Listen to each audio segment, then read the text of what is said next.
আর যে গুহাতে আল্লাহ নবী সাল্লাল্লাহু আলাইহি ওয়াসাল্লাম আল্লাহ ধ্যান করতেন তার নাম হচ্ছে হীরা।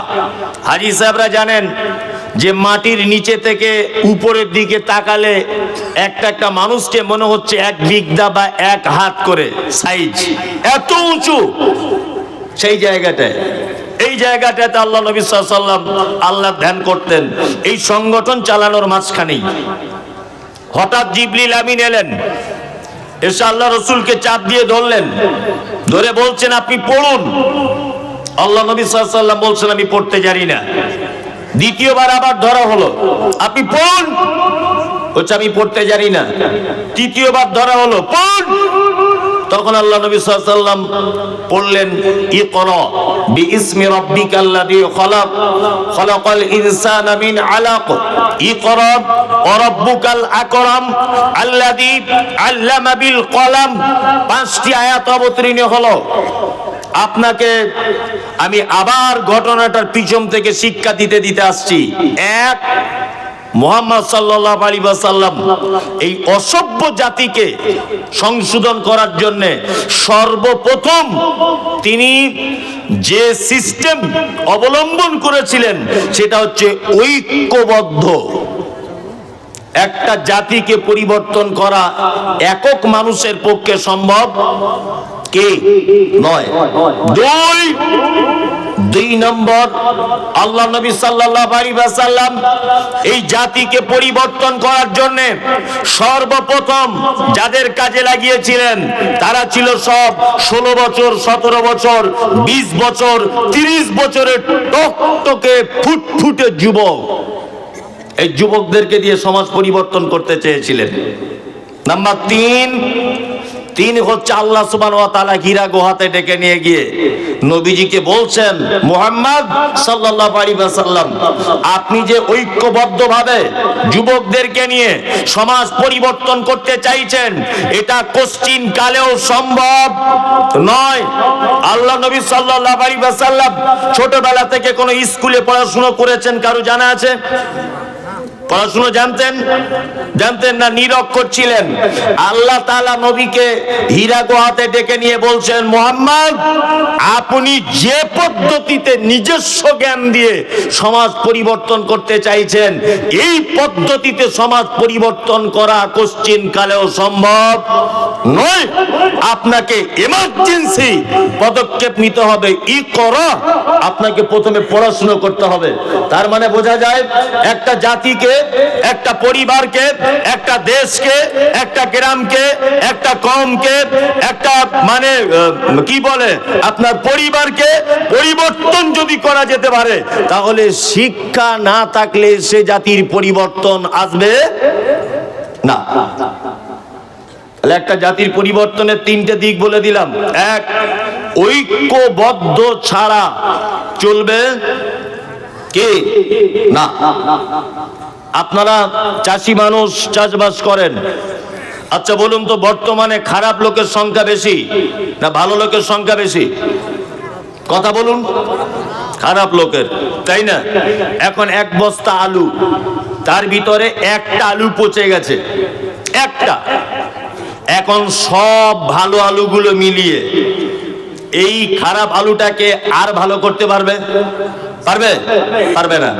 কিন্তু ওই খারাপ আলুটার এত টেম্পার যে ও বাকি 8-10 দিন যদি থাকে বস্তার সব আলুকে পচিয়ে শেষ করে দেবে, তাই না?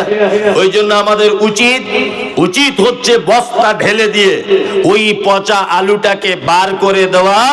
এটাই হবে বুদ্ধিমান লোকের কাজ। গ্রামে যে লোকটা বেশি বাড়াবাড়ি করছে, যে লোকটা বেশি অন্যায়ের সাথে যুক্ত, এককভাবে যদি আপনি তাকে নিষেধ করতে যান আপনাকে মার খেয়ে বাড়ি আসতে হবে। বিয়ে বাড়িতে গান বাজছে, আপনি এককভাবে যদি প্রতিবাদ করতে যান আপনার পিঠের চামড়া উঠে যাবে। ওই জন্য বলছি একতাবদ্ধভাবে জাতিকে পরিবর্তন করার সময় চলে এসেছে, যেটা আইয়ামে জাহিলিয়াতে চলতো। দুই নম্বর, এটা থেকে আর একটা জিনিসের শিক্ষা নেন। যুবক ছাড়া সমাজ পরিবর্তন করা সম্ভব নয়, কখনোই সম্ভব নয়। আমি তো একথা বললে সোশ্যাল মিডিয়াতে যারা আমার বক্তব্য শোনে তারা শুধু আমার নাম দিয়েছে আপনি বিতর্কিত লোক। আর যেখানেই যাই আগে থেকে আমাকে নক করা হয়, আপনি এই ব্যাপারটা বলবেন না, আপনি এই ব্যাপারটা বলবেন না, আপনি এই ব্যাপারটা বলবেন না, এইটা বাদ দিয়ে বললে ভালো হয়। এখানে সবাই মিলেমিশে মাদ্রাসা চালাই, আপনি এসেছেন অনেক জনের আপত্তি, এইটা বাদ দিলে মনে হয় ভালো হয়। আমি বলছি সবই যখন বাদ দেবো তা তুমি আমাকে আনলে কেন?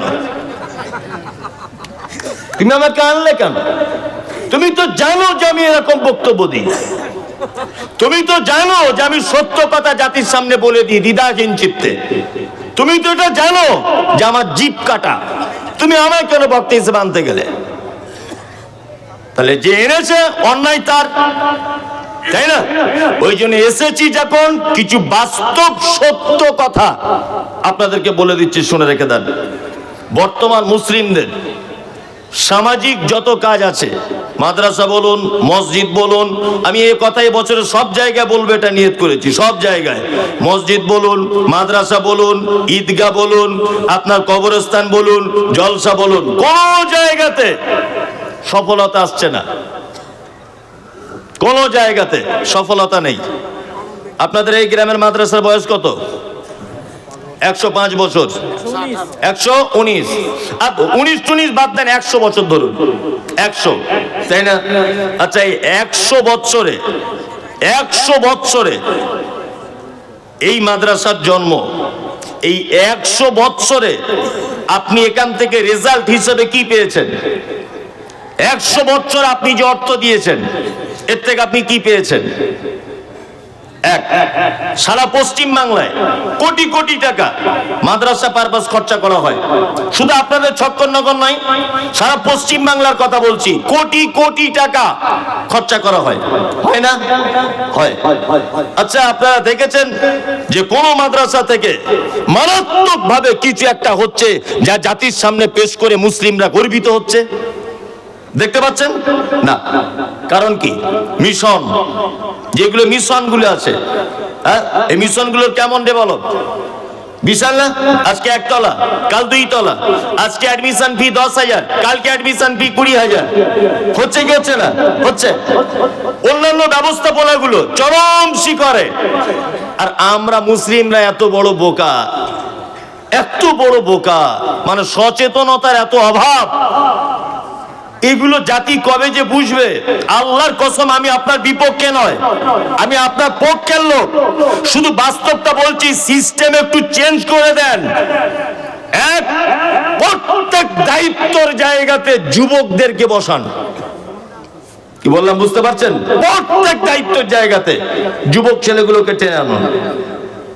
আর এদের দ্বারাই সমাজ, মাদ্রাসা, মসজিদ, ঈদগাহ, কবরস্থান, জলসা, ধর্মীয় ব্যাপার ডেভেলপমেন্ট হওয়া সম্ভব। সরকারি একটা রুলস আছে, 60 বছর বয়স হয়ে গেল চাকরি চলে যায়, যায় না? হেডমাস্টার রিটায়ার হয়ে যায় না 60 বছরে? তার মানে সরকারি উপর পক্ষ এটা জানে যে 60 বছর হয়ে গেছে মানে ও চোখে কম দেখবে, কানে কম শুনবে, ছাত্র পড়া এক বলবেও আর এক শুনবে, বরঞ্চ ঝামেলা করে লাভ নেই, বরঞ্চ তুই বাড়িতে থাক, যে বেতন পেতিস 90,000 তার 45,000 বাড়িতে বসিয়ে দেবো, তবুও ভালো, স্কুলে এসে সর্বনাশ করিস না বাপ, কারণ তোমার এখন বুদ্ধি কমে গেছে। আর আমরা এত বড় মুসলিমরা মাথা মোটা, আমরা ওই সব লোক রিটায়ারমেন্ট মানুষদেরকে ধরে ধরে বলছি, চাচা তো বলছি কি হলো, বলছি 27 বিঘে জমির ঈদগাহ তুমি সেক্রেটারি হয়ে যাও। ও তো বুদ্ধি কম, ও তো আস্তে আস্তে বুদ্ধি কমে যাচ্ছে, অত বড় খাতা বইবে কি করে? এগুলো বুঝতে হবে না? সব জায়গাতে যুবক ছেলেদেরকে দেন, সব জায়গায়।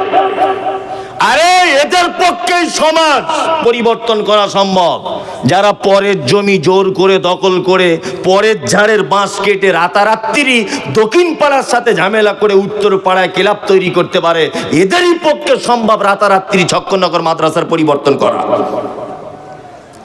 এদেরই পক্ষে সম্ভব এই গ্রামের বদমাশ মানুষকে পরিবর্তন করা। কি বলছি বুঝতে পারছেন? মুহাম্মদ সাল্লাল্লাহু আলাইহি ওয়াসাল্লাম কথা বলেছেন, যারা দায়িত্বের পদে আছেন কারা কোন কোয়ালিটির এটা আমার জানার প্রয়োজন নেই। আমি বলছি, আপনার যদি বয়স হয়ে যায়, আপনি আপনার ছেলেকে আনুন, দায়িত্ব আপনার ছেলেকে দেন। যুবকদেরকে দায়িত্ব আনলে সমাজ একটা জায়গায় মারাত্মক উপকৃত হবে। এক, আপনার গ্রামে একটা 16 দলীয় টুর্নামেন্ট খেলা হচ্ছে, ফুটবল হোক, ক্রিকেট হোক, কিছু একটা হচ্ছে। খেলার শেষে যখন প্রাইজ বিতরণ অনুষ্ঠান হবে তখন দুটো মেয়ে ভাড়া করা হয়েছে, বহরমপুর থেকে এসেছে, তারা শর্ট প্যান্ট পরে ড্যান্স করবে স্টেজে। অনেক গ্রামে হচ্ছে না এগুলো? অনেক জায়গাতে, আপনারা চক্করনগরে না হচ্ছে কি হচ্ছে না? মুসলিম গ্রামে হচ্ছে। ওই খেলাটা পরিচালনা করে 10 জন গ্রামের সব থেকে বড় যুবক, বড় ঠিকাদার, বড় পয়সা ভালো 10 জন যুবক। আমি বলছি ওরাই তো এই পাপ কাজ করছে গ্রামে, তাই না? ওদের 10 জনকে যদি মাদ্রাসা, মসজিদ, ঈদগাহের যদি দায়িত্ব দিয়ে দেওয়া হয়, বলুন তো এই পাপ কাজ করার আগে 10 বার ভাবতে হবে কি হবে না যে এই পাপ কাজ আমি করব না? ওরে বাবা, আমি মসজিদের দায়িত্বে রয়েছি, ওরে বাবা আমি ছক্করনগর মাদ্রাসার অমুক পদে রয়েছি, আমি ঈদগাহের দায়িত্বে রয়েছি, আমি জলসা কমিটিতে রয়েছি, আমি কবরস্থানের দায়িত্বে রয়েছি। তাহলে এদের পক্ষে দুটো কাজ হবে, ডেভেলপও হবে, দ্বিতীয়ত গ্রামের অরাজকতা, পাপ আটকানো সম্ভব হবে। সব জায়গায় এই সব বসে আছে সব ইয়াং ম্যান, 30, 32, 33, যারা ছোটাছুটি করতে পারবে এদেরকে নিয়ে আসুন। নাম্বার 3, সমাজ পরিবর্তন করতে গেলে শিক্ষার প্রয়োজন। শিক্ষা ছাড়া কোনো জাতির পরিবর্তন আসতে পারে কি না। আমার বক্তব্যের বিষয় বলেছি শিক্ষার মর্যাদা। এইবার আপনাদেরকে আমি বলছি শিক্ষার ব্যাপারগুলো। 1, শিক্ষা আর বিদ্যা এই দুটো জিনিস এক না আলাদা? হ্যাঁ, আলাদা।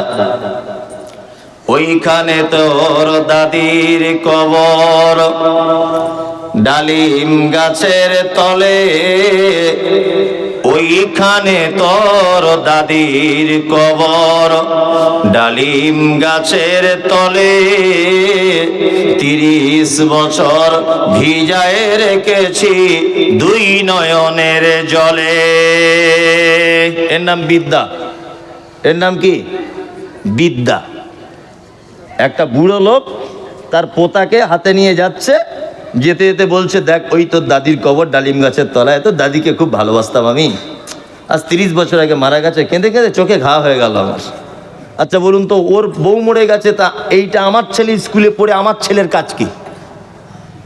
এতে আমার বেটার কোনো উপকার আছে? আছে? নেই।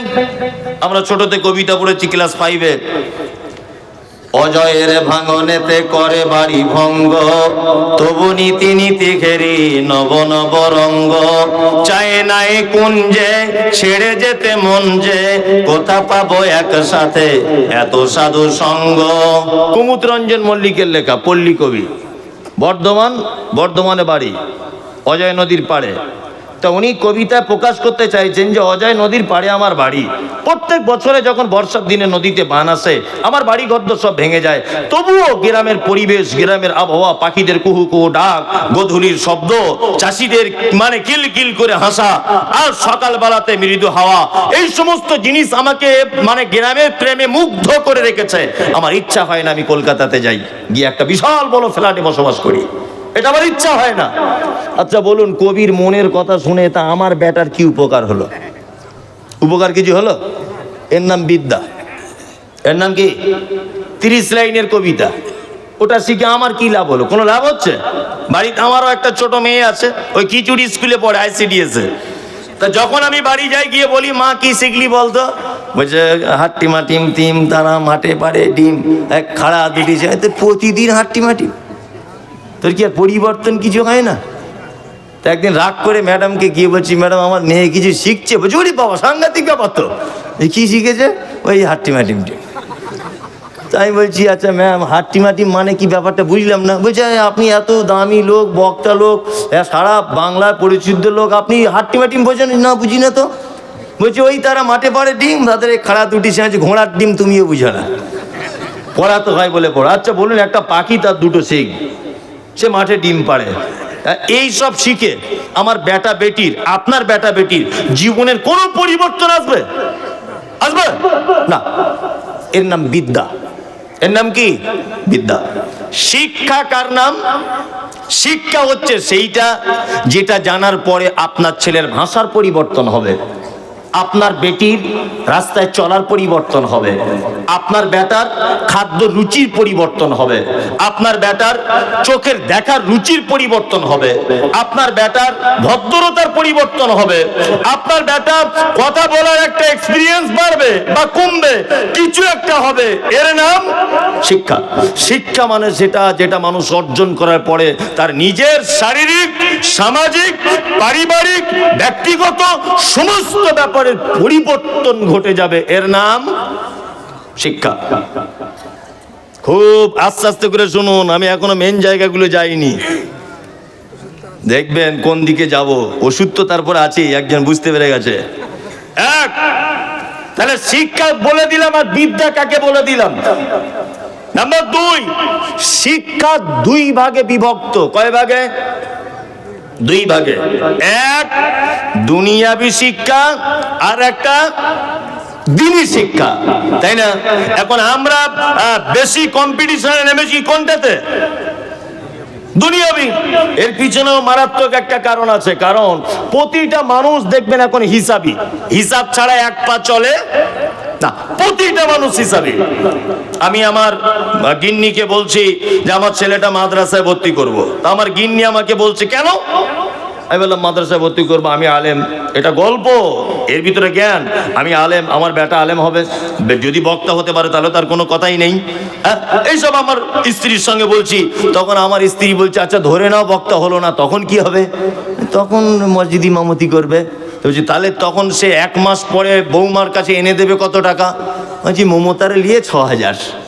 ভালো করে বুঝবেন। তা আমাকে তখন বলছে ৬,০০০ বর্তমান বাজারে চলে। তা তো চলে না। তাহলে এক কাজ করো, মাদ্রাসায় দিও না, ফালতু 10 বছর জীবনটা বরবাদ হয়ে যাবে।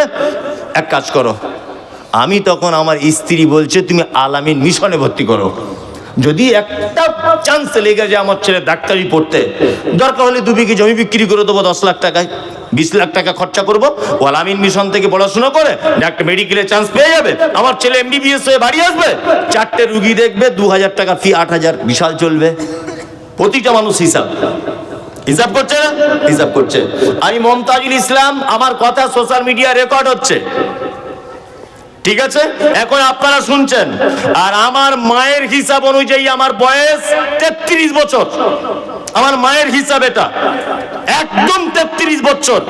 আমি আজকে কথা দ্ব্যর্থহীন ভাষাতে বলছি, আগামী 20 বছরের ভিতরে পশ্চিম বাংলাতে যত মাদ্রাসা আছে, প্রায় মাদ্রাসা দেখবেন বন্ধের পথে চলে আসবেই।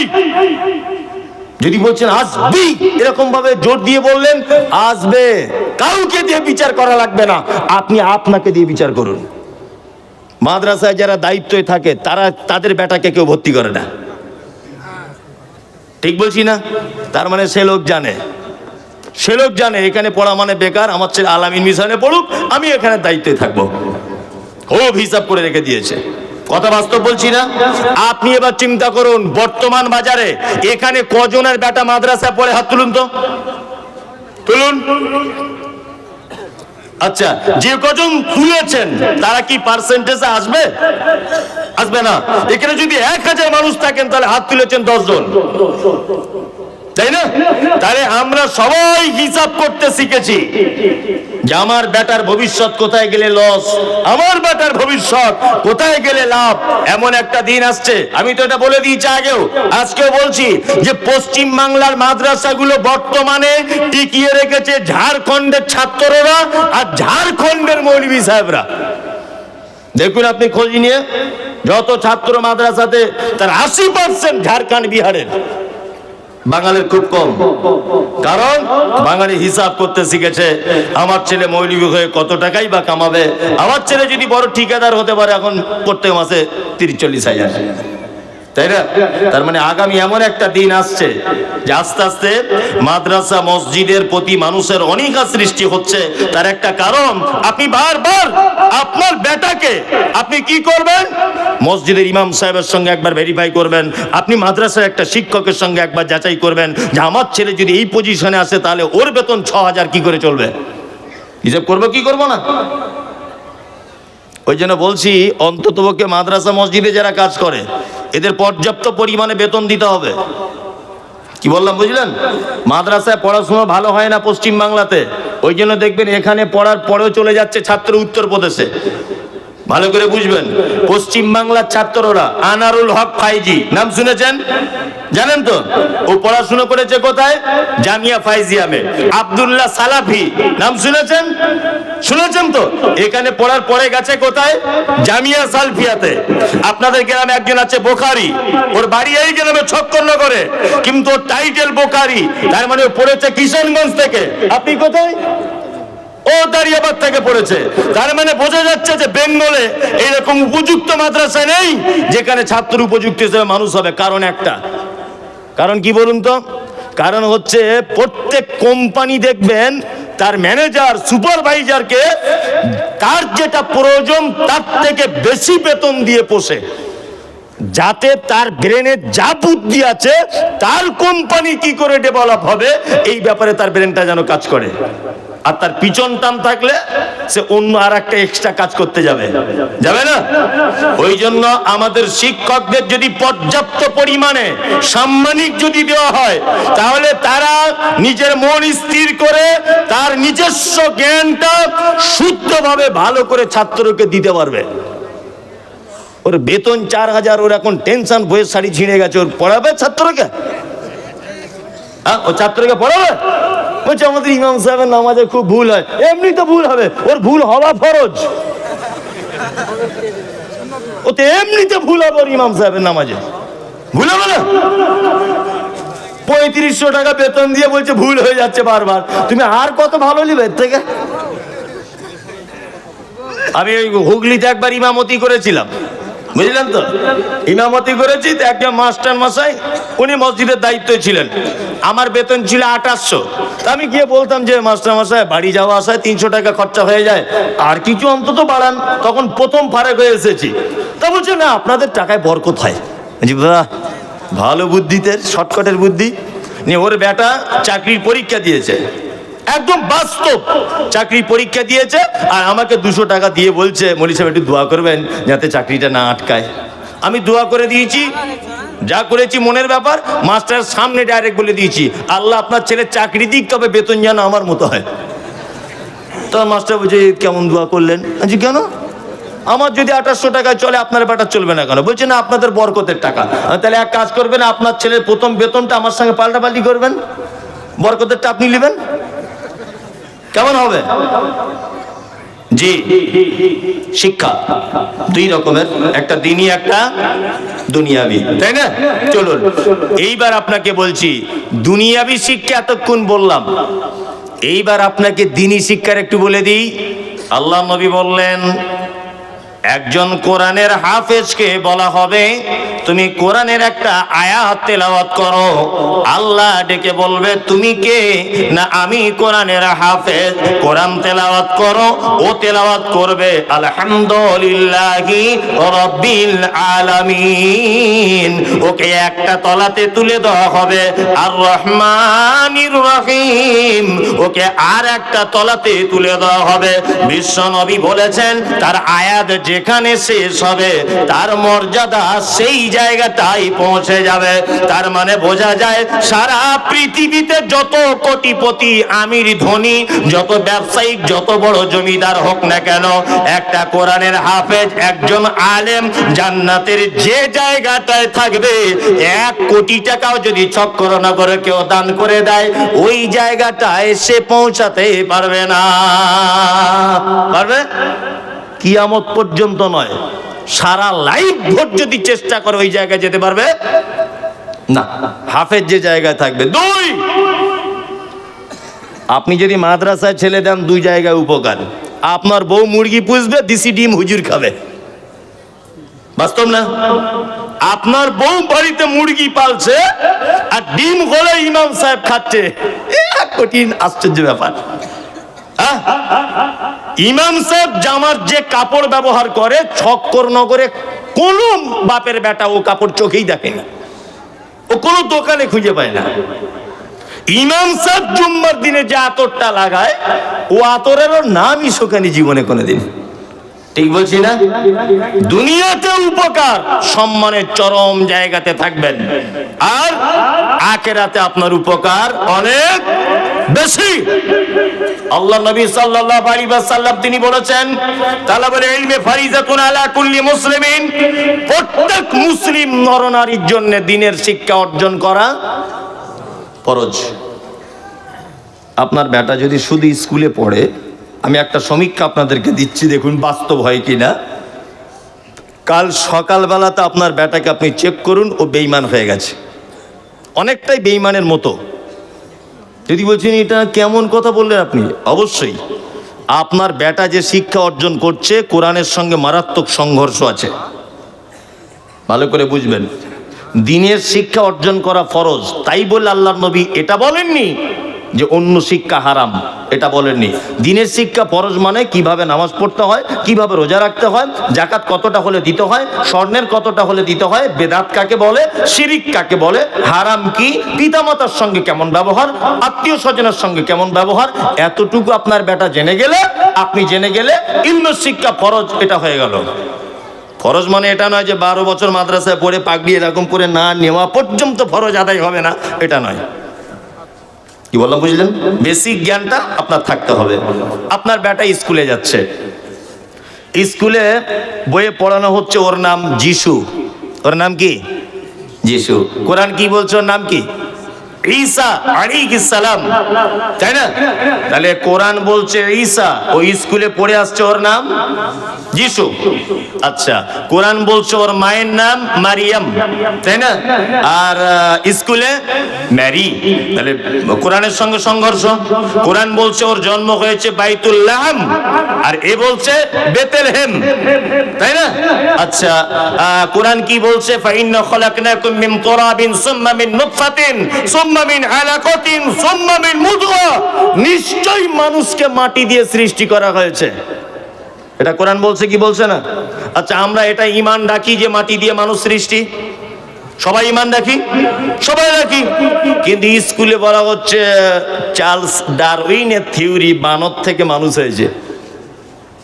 আচ্ছা বলুন, আপনার বেটা যদি শুধু স্কুলের এইগুলো পড়ে যদি বসে থাকে আর কোরআনের সঙ্গে যদি সে মিলাতে যদি না পারে, আপনার বেটা 30 বছর পর্যন্ত যদি জেনে বসে থাকে ওর নাম যিশু, 30 বছর পর্যন্ত যদি আপনার বেটা জেনে থাকে ওর নাম মায়ের নাম ম্যারি, 30 বছর বয়স পর্যন্ত যদি আপনার বেটা এটা যদি জেনে থাকে যে ওর নাম হচ্ছে বাইতুল্লাহাম নয় বেতেলহেম, আপনার বেটা যদি 30 বছর বয়স পর্যন্ত এই ঈমানটা যদি রাখে যে ও মানুষ মাটি থেকে নয়, চার্লস ডারউইনের থিওরি বানর থেকে মানুষ হয়েছে, আর আপনার ছেলে যদি 31 বছর বয়সে মারা যায়, বলুন তো আপনার ছেলে ঈমানদার অবস্থায় গেল না ঈমানের দিক থেকে তো বেঈমান হয়ে গেছে অনেক আগে, বেঈমান হয়ে গেছে অনেক আগে। ওই জন্য আমি বলছি যে আপনার বেটা যেমন এটা শিখবে যে ওর নাম যিশু, আপনার বেটা যেন সাথে সাথে এটা ওর নাম ঈসা। আপনার বেটা যেমন এটা জানবে ওর নাম মারিয়াম, আপনার বেটা এটাও যেন জানুক ওর নাম ম্যারি। আপনার বেটা এটাও যদি জানে চার্লস ডারউইনের থিওরি বানর থেকে মানুষ, আপনার বেটা যেন এটাও জানে আমার আল্লাহ বলেছেন মানুষকে তৈরি করা হয়েছে মাটিতে। আমি চাইছি আপনার বেটা দুটোই শিখুক, একটা নিয়ে কেন পাগল হচ্ছেন? স্কুলে পড়ানো হয় না বানর থেকে মানুষ হয়েছে, মাঝে সাঝে এগুলো হাসি পায়, আর মানে ভাবি যে 2024 সালে হেডমাস্টার এটা পড়ায় কি করে? সবার তো একটা নিজস্ব জ্ঞান বুদ্ধি বলে একটা জিনিস থাকে, থাকে না? থাকে। আমি মমতাজুল ইসলাম, বাড়িতে আমার একটা দেশি গরু আছে, দেশি গরু। তা আমার গিন্নি বলছে আমাদের দেশি গরু অনেকদিন আছে, তো একটা জার্সি গরু খোঁজ করো না, দুধ বেশি হয়। তা আমি ডাক্তার শ্যামল ব্যানার্জিকে বললাম যে একটা জার্সি গরুর ইঞ্জেকশন দাও তো ভাই, আমার গরুটা যখন হিটে আসবে। তা ও জার্সি গরুর ইঞ্জেকশন দিয়েছে। বলুন তো জার্সি গরুর বাছুর পাওয়া সম্ভব না অসম্ভব? দেশি গরুর পেট থেকে জার্সি গরুর বাছুর পাওয়া সম্ভব না অসম্ভব? সম্ভব। আপনাদের এখানে হয় না? হয়, ইঞ্জেকশনের বাছুর হয়। তা জার্সি গরুর বাছুর হয়েছে। তা আমার মেয়েটা ছোট, তা ও খেলছে আর বলছে আব্বু একটা হরিণের বাচ্চা কিনে দাও না আব্বু। রে পাগলি, হরিণের বাচ্চা কি কিনতে পাওয়া যায়? বিড়ালের বাচ্চা হলে তবুও নয়, কলকাতা টালার হাটে গেলে পাওয়া যাবে, পাখি বললে পাওয়া যাবে, আরে হরিণের বাচ্চা পাবো কোথায়? তখন আমার স্ত্রী বলছে, গরুর ডাক্তারকে বলো না যদি হরিণের ইঞ্জেকশন দেয়, হতে পারে। ও মেয়ে ছেলে বুদ্ধি কম। না, আমি ডাক্তারকে বলছি, ডাক্তারবাবু একটু হরিণের ইঞ্জেকশন যদি আমার গরুর পেটে দেন তাহলে কি সম্ভব? আচ্ছা আপনি বলুন, ডাক্তার বাদ দেন, কিয়ামত পর্যন্ত সম্ভব? সম্ভব? সম্ভব নয়। চার্লস ডারউইন আজ থেকে বহু বছর আগে বলেছেন বানর থেকে মানুষ হয়েছে, উনি না এটা ভুল বলেছেন, তো এখনকার হেডমাস্টার কেন ভুল পড়ায়? ওনার নিজস্ব একটা জ্ঞান নেই যে বানর একটা আলাদা প্রাণী। গরু, গরুর পেট থেকে আপনি যত রকমের গরুর বাচ্চা চাবেন সব পাবেন। অস্ট্রেলিয়ান পাবেন, ভিয়েতনামি পাবেন, বাংলাদেশে পাবেন, হল্যান্ডের পাবেন, থাইল্যান্ডের পাবেন, সব গরু। ওর ভিতরে গরুরই পার্টস। ভালো করে বুঝবেন, হরিণ হবে না। তা বানর একটা আলাদা প্রাণী। আমি বলছি ওইটার থেকে কি করে মানুষ হতে পারে? আবার স্কুলের হেডমাস্টার যে ঘরে থাকে, ডাক্তারবাবু যে ঘরে বসে ট্রিটমেন্ট করে, ওই ঘরে দেখবেন একটা ক্যালেন্ডার আছে, এইরকম করে আছে একজন, আর একটু বড় এরকম, আরেকজন দেখবেন আরেকটা এইরকম করে আছে, আরেকজন এইরকম অর্ধেক ন্যাংটো, আরেকজন আছে ওর পাছার দিকে ছেঁড়া, অর্ধেক কাপড় পরা, আর তারপরে মানুষ। মানে দেখাতে চাইছে প্রথমে বানর ছিল, তারপরে পরিবর্তন হয়ে এটা হয়েছে, গড়িয়াল হয়েছে, তারপরে পরিবর্তন হয়ে এই হয়েছে, তারপরে পরিবর্তন হতে হতে হতে হতে মানুষ হয়েছে। দেখেছেন না এগুলো? দেখেছেন তো? দেখেছেন তো? আমি এটা বলছি যে বানর যদি পরিবর্তন হতে হতে মানুষ হয়েছে, তা আপনাদের পাড়া গ্রামে বানর খেলা টেলা করতে আসে না? খোঁজ নিয়ে দেখবেন ওই বাঁদরটা, ওর কাছে 30 বছর ওর বাপও খেলা দেখিয়ে গেছে, ও দেখাচ্ছে। তা আমি বলছি ওকে এত শেখায়, এত কিছু করে মালিক, এত কথা বলে, কই একটা বানর তো মানুষ হচ্ছে না। মনে মনে ভাবি তে ওদের কাছে থেকেও মানুষ কেন হতে পারছে না? সুন্দরবনে যে সমস্ত বানরেরা আছে, কই ওরা একদল কেউ মানুষ হয়ে যাচ্ছে না? আশ্চর্য ব্যাপার। আপনার বেটা যদি চার্লস ডারউইনের থিওরি যদি শিখে আসে আর কোরআনের থিওরিটা যদি না জানে, তাহলে আপনার বেটার ইমান থাকবে? থাকবে? থাকবে না।